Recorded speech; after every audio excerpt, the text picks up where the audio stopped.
Hello my dear student, welcome in Sky classes.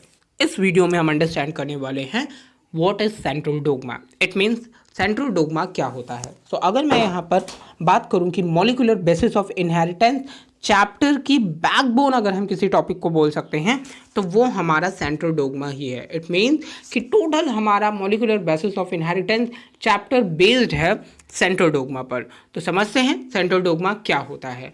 Simple way में तो हम ये बोल सकते हैं कि सेंट्रल डोग्मा जहाँ पर हम बोल रहे हैं डीएनए से हमने आरएनए फॉर्म किया और आरएनए से हमने प्रोटीन फॉर्म किया, इसे ही हम सेंट्रल डोग्मा बोलते हैं।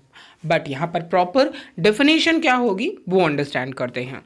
सो सेंट्रल डोग्मा वर्ड्स को अगर मैं डिफाइन करूँ तो आप भी इसे एक लाइन में बता सकते हो। Central dogma is a process by which the instruction in DNA, it means DNA में जो इंस्ट्रक्शन प्रेजेंट होते हैं, DNA अपने पास जो इंफॉर्मेशन रखता है वही इंफॉर्मेशन कन्वर्ट होकर के फंक्शनल प्रोडक्ट फॉर्म करते हैं।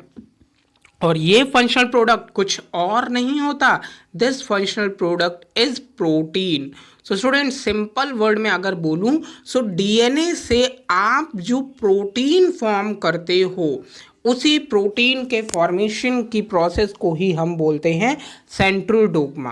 ओके, सो अगर डेफिनेशन बोलोगे तो आप बोलोगे instruction in DNA are converted into a functional product and the functional product is protein and this process refers to as central dogma।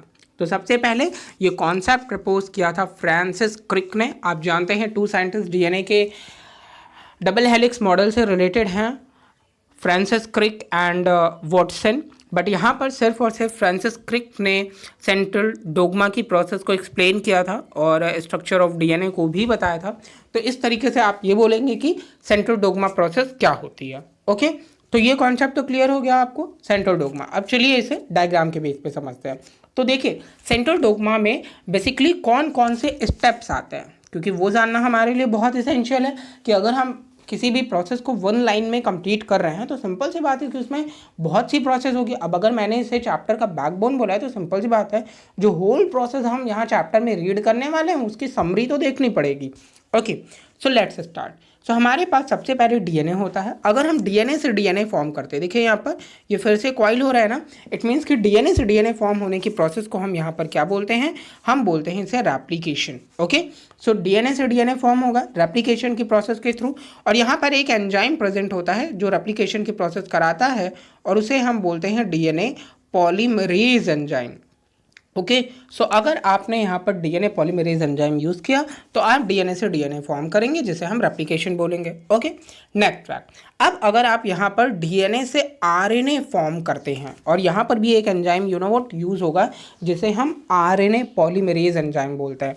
तो डीएनए से आरएनए फॉर्म होने की प्रोसेस को हम बोलते हैं ट्रांसक्रिप्शन। ठीक है, और अगर सर्टेन केसेस में ऐसा हो जाए कि आरएनए से डीएनए बन जाए तो हम इसे बोलते हैं रिवर्स ट्रांसक्रिप्शन। ओके, एनसीईआरटी ने इवन क्वेश्चन भी पूछ रखा है कि अगर हम आरएनए से डीएनए फॉर्म करते हैं देन आप इस प्रोसेस को क्या नेम दोगे। तो सिंपल सी बात है, ट्रांसक्रिप्शन हो रहा था डीएनए से आरएनए बनने में और ये रिवर्स हो जाए प्रोसेस तो इसे हम रिवर्स ट्रांसक्रिप्शन बोलते हैं। ओके, अब हमने आरएनए फॉर्म कर लिया ट्रांसक्रिप्शन की प्रोसेस के थ्रू, और अब अगर हमने यहाँ पर आरएनए से प्रोटीन फॉर्म किया तो इस प्रोसेस को हम क्या बोलेंगे, ट्रांसलेशन बोलेंगे। So this is a whole process is related to central dogma. Student hopefully आपको समझ में आ गया होगा कि सेंट्रल डोग्मा क्या है। ठीक है, तो जो मैंने बोला कि डीएनए के पास जो भी हमारे इंफॉर्मेशन प्रेजेंट होती है, ठीक है, डीएनए के पास जो भी इंफॉर्मेशन प्रेजेंट होती है वो प्रोटीन में चेंज हो जाए या फिर प्रोडक्ट फॉर्म करे, फंक्शनल प्रोडक्ट फॉर्म करे, और इसी प्रोसेस को हम बोलते हैं central dogma. So full student it's clear in your mind. Okay, so यहाँ पर जो हमारा एनसीईआरटी का डायग्राम एक तरीके से कह सकते हैं, आप इसे फ्लो चार्ट भी कह सकते हो कि हमने इसे कैसे एक्सप्लेन किया। हमने बोला डीएनए से डीएनए बनने को हम रेप्लिकेशन बोलते हैं, डीएनए से आरएनए बनने को हम ट्रांसक्रिप्शन बोलते हैं, और आरएनए से प्रोटीन बनने को हम ट्रांसलेशन बोलते हैं। And this is a whole process related to central dogma. So hopefully student you understand with the help of this short and simple video. Thank you.